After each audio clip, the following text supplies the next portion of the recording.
Hello friends, कैसे हैं आप सब। आई होप कि आप सब अच्छे होंगे। तो आज हम जिस विषय पर चर्चा करने वाले हैं वो विजय देव नारायण शाही की रचना हिमालय के आंसू। तो जो विजय देव नारायण शाही हैं वो हिंदी साहित्य की नई कविता के दौर के जो है प्रसिद्ध कवि एवं आलोचक हैं और वे अज्ञे द्वारा संपादित तीसरे सप्तक के कवियों में सम्मिलित हैं। तो कवि जो है इस कविता में जो विसंगति है ना, विसंगति अर्थात जो समकालीन जीवन की मन स्थिति जहाँ प्रत्येक मूल्य या धारणा की ठीक उल्टा रूप दिखाई पड़ता है, वह यह जो है वह दशा का जो कवि यहाँ पर वर्णन किए हैं। तो कवि यहाँ इस कविता में कहते हैं कि हाँ, देख रहा हूँ तब से जब से इस सूने कमरे में ढक ठंडे हाथों से कुमलाई आँखों को रो रहे विकल तुम फूट फूट ओ दुखी हृदय। यानी कवि जो है इस कविता में उन देशवासियों को जो है इस हिमालय के आंसू जो है बिंब के द्वारा, यानी हिमालय के आंसू यह जो है बिंब का प्रयोग करते हुए भारतवासियों के जो है दयनीय दशा का वर्णन करते हुए कहते हैं कि वे जो भारतवासी हैं, अगर नई कविता के बारे में अगर देखा जाए तो जो देशवासी वे जो है स्वाधीन भारत से जो है बड़ी बड़ी आशाएं रखी थी। उनका विश्वास था कि स्वतंत्रता के बाद देश जो है चतुर्दिक प्रगति करेगा और वह एक ऐसा महान देश बनेगा जिसमें किसी प्रकार का अभाव न होगा और कोई जो है दुखी या फिर कहा जाए तो कोई जो है दुखी या दरिद्र नहीं होगा। सभी को अपनी क्षमता अनुसार जो है आगे बढ़ने का अवसर जो है वह प्राप्त होगा। लेकिन स्वतंत्रता प्राप्ति के कुछ वर्षों बाद ही कल्पना का वह जो है वैभवमंडित संसार जो है खंडित हो गया और लोगों ने देखा कि सत्ता अवश्य बदल गई, परंतु परिस्थितियों में कोई अंतर नहीं आया, बल्कि अनेक नई समस्याएं पैदा हो गई। देखा जाए तो सांप्रदायिकता बढ़ गई, संघर्ष बढ़े, जातिवाद बढ़ा और धनी निर्धन की खाई बढ़ी। तो ये सब जो है जहाँ देखो तहाँ लूट डकैती मार काट ये सब जो है फैल गया, जिससे जो है जो आम आदमी जो जनता है उसकी जो आशा वह निराशा में परिवर्तित हो गई। वह अपने आप को जो है असमर्थ जो है पाने लगा। तो इस तरह से कवि जो बोल रहे हैं यहाँ पर कि हाँ, मैं देख रहा हूँ तब से, यानी कि जब इस स्वाधीन भारत से जो तुमने उम्मीदें की थी, लेकिन जब जो है क्या हुआ, तुम्हारे हाथ जो है निराशा लगी, तो तुम जो उससे व्याकुल होकर के मुरझाई आंखों, कुम्हलाई अर्थात मुरझाई यानी कि निराश आंखों से तुम रो रहे थे फूट फूट कर ओ दुखी हृदय। यानी कि हे देशवासी, हे मनुष्य, है सत्य हिमालय सा तुमने दिल पाया था, है सत्य कि तुमको भाल मिला था सूरज सा, है सत्य की छाती थी पठार से अंतहीन और आज सिर्फ भग्नावशेष। यानी कि कवि जो है उन देशवासियों के महान हृदय, यानी कि उन्हें जो है जिस तरह से उनका जो है तुलना जो है हिमालय से किया जाता था, यानी हिमालय जिस तरह से हमारे देश की जो है उसे जो है मुकुट कहा जाता है धरती का, हिमालय को स्वर्ण मुकुट। तो उसका जो है बोल रहा है कि जिस तरह से वह जो है हिमालय विशाल जो है गौरवशाली हिमालय की तरह जो है विशाल तुम्हारा जो है दिल था, यानी कि तुम्हें जो है विशाल हिमालय सा दिल के समान जो है तुलना किया जाता था, यानी कि तुम्हें उस तरह से बताया जाता था कि तुम्हारा जो हृदय है वह बहुत ही गौरवशाली, बहुत ही महान, बहुत ही विशाल है। और यह भी सत्य है कि तुमको भाल अर्थात यहाँ पर भाल का अर्थ अगर देखा जाए तो कपोल या फिर भौहों का ऊपरी भाग, जिसे जो है भाग्य का स्थान भी मिला है या फिर ललाट भी कह सकते हैं, कि वह जो सूरज सा, यानी कि गौरवशाली भाग्यशाली जो है सूरज सा तुमको जो है ललाट मिला था। यह भी सत्य है। और सत्य है कि तुम्हारी जो छाती थी वह पठार से अंतहीन, यानी कि वह उसका तुलना जो है वह पठार, यानी कि जहाँ पर जो समतल जो भूमि है उससे थोड़ी ऊंची जो है दिखाई देने वाली जो धरती जो भूमि होती है उसे जो है पठार कहा जाता है। तो यहाँ पर अंत ही नहीं, यानी कि उसका जिसका जो है कभी अंत ही ना हो, इतना बड़ा, इतना जो है विस्तृत जो है छाती मिला था, इतना विशाल छाती मिला था तुम्हें। लेकिन क्या हुआ, आज ये सारे जो है गौरव, वह जो है विशालता, वह जो है अंतहीन जो तुम्हें जो छाती मिली थी, वह आज क्या हो गया? आज वह सब खत्म हो गया, वह सब समाप्त हो गया। यानी कि आज सिर्फ एक भग्नावशेष, यानी कि एक टूटा फूटा सा बस शेष मात्र ही बचा। यह क्या हो गया? यानी कि वह तुम्हारा गौरवशाली वैभव आज क्या हो गया? आज यह जो है समाप्त हो गया। आज यह जो एक बिखरे हुए से प्रतीत हो रहा है। बोल रहे हैं कवि कि बेस्वाद सांत्वना, धीरज, ठाठस, सब्र, भाग्य, उजाले की जड़ हंसी, अंधेरे के आंसू, मत डरो। यानी कि कवि जो है उस वर्तमान परिस्थिति का वर्णन करते हुए कवि कहते हैं कि आज यह क्या देखने को मिल रहा है, यहीं पे इसी भारत देश में जो है, इसी भारतवासियों को जो है महान गौरवशाली बताया जाता था। यहीं पर जो है उनकी वीरता का जो है वर्णन किया जाता था, उनके हृदयवान दया का जो है वर्णन किया जाता था, उनका जो है उदाहरण दिया जाता था सूरज से, हिमालय से और अंतहीन पठार के तरह। लेकिन आज क्या हो गया उनकी दशा? यह जो है बिखरे हुए से प्रतीत हो रहे हैं।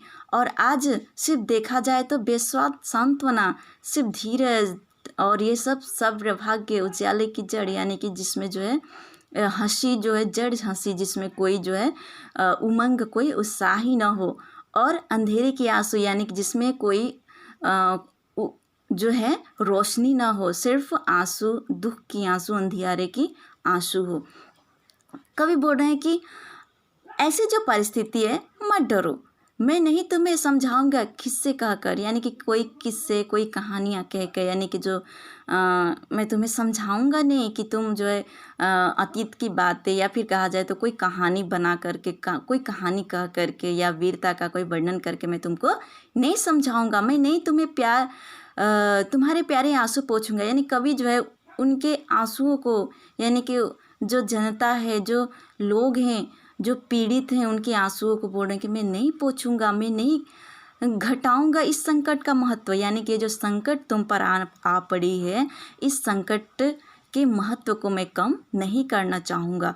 मैं नहीं कहूँगा दर्द घुट में पीने को, यानी कि ये जो दर्द है तुम जो है पी जाओ, यानी कि इसको तुम अंदर ही अंदर जो इसको तुम ख़त्म कर दो। मैं ऐसा कभी नहीं चाहूँगा, मैं ऐसा कभी नहीं करूँगा। कवि कहते हैं कि सच मानो प्रिय, इन आघातों से टूट कर रोने में कुछ शर्म नहीं। कितने कमरों में बंद हिमालय रोते हैं, मेजों से लगकर सो जाते कितने पठार, कितने सूरज गल रहे अंधेरे में छिपकर, हर आंसू कायरता की खींच नहीं होता। यहाँ पर कवि जो है ये जो परिस्थितियाँ हैं, इन परिस्थितियों का वर्णन करते हुए कह रहे हैं कि बहुत सारे जो है इन आघातों से, मतलब टूट कर रोने से कुछ शर्म नहीं। यानी कि यह अगर तुम्हें अपने वास्तविकता का, दयनीय दशा का अगर तुम्हें अनुभव हो रहा है, ज्ञात हो रहा है, तो उससे अगर रो रहे हो ना, तो इसमें कोई शर्म नहीं है। क्योंकि बहुत सारे जो है हिमालय, यानी कि बहुत सारे लोग जो है इस तरह से जो है रोते हैं, यानी कि अपनी लाचारी, अपनी विवशता पर। और बहुत से पठार जो है मेजों से टकरा कर, यानी किनारों पर जा कर के वे जो है समाप्त हो जाते हैं। कितने सूरज जो है गल रहे अंधेरे में छिपकर, और हर कायरता, मतलब हर आंसू कायरता की खीज नहीं होती। यहाँ पर खीज का अगर अर्थ देखा जाए तो यह होता है कि वह क्रोध जो मन ही मन रहे, यानी कि झुंझलाहट, घुटन, किसी अप्रिय या अरुचिकर जो बात होती है। यानी कि हर आंसू में वह कायरता का जो है खीज नहीं होता, यानी कि घुटन नहीं होता, झुंझलाहट नहीं होता, यानी कि वो कायरता नहीं होती उसमें। मैं केवल इतना कहता हूँ कि इस सूने कमरे की सिसकन से क्या होगा, यानी कि तुम ये जो घुट घुट के जो अंधेरे बंद कमरे में जो रो रहे हो ना, इस रोने से जो है कुछ होने वाला नहीं है। यहाँ पर कवि की जो है ना अगर देखा जाए तो उनकी सामाजिक जो चेतना है, ठीक है, वह जो है यहाँ पर दिखाई दे रही है। कवि जो कह रहे हैं कि यह जो शिशकन है ना, यह जो अंधेरे में जो रोना है, आंसू बहाना है, इन सब से कुछ होने वाला नहीं है। बाहर आओ, यानी कि बंद कमरे में रोने से, शून्य कमरे में रोने से कोई प्रभाव, कोई असर होने वाला नहीं है। वे जो है बाहर आने के लिए कहते हैं और सब साथ साथ मिलकर रो, यानी कि सभी जितने भी देशवासी हैं सबको जो है एक समूह में एकता का जो है एकता के भाव से एकजुट होकर के रोने की बात यहाँ पर कर रहे हैं कि जब एक साथ सबका स्वर, सबके आंसू, सबका जो आंसू है एक साथ जब मिलेगा तो आंसू जो है टकरा कर अंगारे बन जाते हैं। यानी कि जब एक के रोने से तो कुछ नहीं होता, लेकिन जब जो है सभी एक साथ मिल करके जब एकजुट होकर के रोएंगे ना, तो वे जो आंसू है वह एक दूसरे से टकराएंगे और अंगारे, उनमें से जो आग जो है वह निकलेगी और फूट पड़ते हैं युग युग के ज्वालामुखी सुप्त, शायद धरती पर जो है पड़ी जो है दरारें मूंद जाए। यानी कि यहाँ पर कवि कह रहे हैं कि यहाँ पर अगर देखा जाए तो एकता का जो भाव है ना वह दिखाई दे रही है। यानी कि लोग जो अकेले कुछ नहीं कर सकते, अगर एकजुट हो जाए ना, अगर एक साथ मिल कर के अगर कोई कार्य करे ना, तो वह जो है एक क्रांति का रूप ले लेगी और वह जो है इस परिस्थिति को जो है वह बदलने में जो है सहायक हो सकती है। परंतु अगर कोई एक आदमी बंद कमरे में अगर इस परिस्थिति को देख करके अगर सिसक कर रोए या फिर घुट घुट कर रोए, तो उससे कोई फ़ायदा होने वाला नहीं है। यानी कि कभी यहाँ पर जो है लोगों में चेतना, नवीन जो है भाव बोध जो है वो लाने की जो है प्रयत्न किया है। तो यहाँ पर देखा जाए तो यह जो कविता है ना, इसमें विसंगत स्थिति का अवसाद भरा भग्नावशेष नुमा चित्र हिमालय के आंसू में जो है हिमालय के आंसू में है, जिसमें विसंगति का झलक स्पष्ट है। यानी कि जो विसंगति है, विसंगति भरा जो लोगों के अंदर जो मन स्थिति है, उसका जो है वर्णन यहाँ पर कवि ने किया है। और विसंगति का अगर अर्थ देखा जाए तो समकालीन जीवन की मन जो है स्थिति, जहाँ प्रत्येक मूल्य या धारणा की ठीक उल्टा रूप दिखाई पड़ता है। तो यह हो गया विसंगति, यानी कि उन विसंगतियों की तरफ जो है कवि ने जो है वर्णन किया है। और जो अगर देखा जाए तो यहाँ जो हिमालय का रोना और सूरज का गलना एक जो है बिंबवादी क्रियाओं के माध्यम से जो है उस अवसाद की ओर कवि जो है इशारा करते हैं, जिसमें जो है विसंगत जीवन में कभी कभी उदासी का अनुभव भी होता है। और इस कविता में कवि की सामाजिक बोध एवं चेतना का जो है पहचान सहज ही स्पष्ट हो उठती है। और अगर देखा जाए तो नई कविता जो है वह आम आदमी के निकट का कविता है, अतः उसमें जो है दुख, पीड़ा, अभावग्रस्त जीवन की विडंबनाओं का प्रस्तुतिकरण हुआ है। और नई कविता जो है मनुष्य की लघुता को स्वीकारते हुए जो स्वीकारने के साथ साथ उसकी जो है गरिमा पर काफ़ी सचेत भी है, यानी कि उसकी गरिमा का भी वर्णन किया गया है। जैसे कि यहाँ पर उन्होंने कवि जो यहाँ पर बोल रहे हैं ना कि जो है अंधेरे कमरे में, बंद कमरे में जो है वह फूट फूट कर रो रहा है, तो वह जो है उसका रोने के साथ साथ जो है कभी उसको जो है बाहर आने के लिए भी कह रहे हैं। और उसका रोना जो है वह कायरता नहीं है, बल्कि उसमें भी एक प्रकार का यह भी अवसाद से भरा, जो विसंगति से भरा हुआ जो मानव का जो हृदय है वह स्वाभाविक ही ऐसा हो सकता है ऐसी परिस्थितियों में।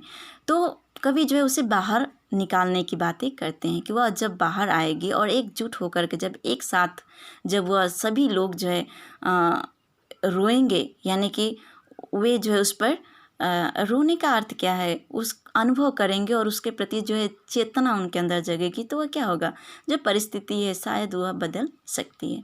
तो यह जो कविता है व्याख्या हमने आज इसका किया, हिमालय की आंसू। तो उम्मीद करती हूँ कि व्याख्या आपको अच्छी लगी होगी। अगर व्याख्या अच्छी लगी हो तो प्लीज़ चैनल को जो है सब्सक्राइब कर लीजिएगा और शेयर कर दीजिएगा और लाइक कर दीजिएगा। तो ऐसी ही वीडियो मैं फिर आप लोग के समक्ष प्रस्तुत होंगी। तब तक के लिए जो है थैंक यू।